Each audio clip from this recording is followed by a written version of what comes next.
City corporation করেছে। এবার বোধহয় 9 কোটি টাকার টেন্ডার করছে, খাল কাটা দেখায়।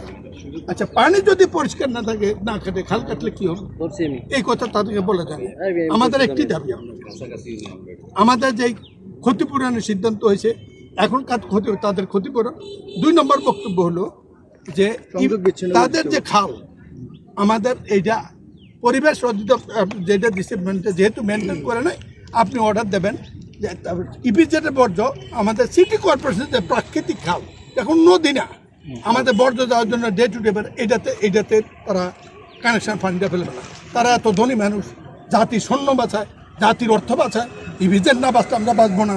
তারা আলাদা খাল করে তারা এটা ফাটিয়ে তাদেরটা তারা মেনটেন করবে। ইতিমধ্যে তারা বলছে, আমার কাছে গত 6 মাস আগে একটা বৈঠক ছিল প্রথম, তারা বলছে আমরা আগামী 6 মাসের মধ্যে আমাদের এগুলো আমরা মেনটেন করার জন্য রিজার্ভার করছি। আলহামদুলিল্লাহ হয়েছে কিনা এইটি আপনার কাছে প্রশ্ন, অন্য কোনো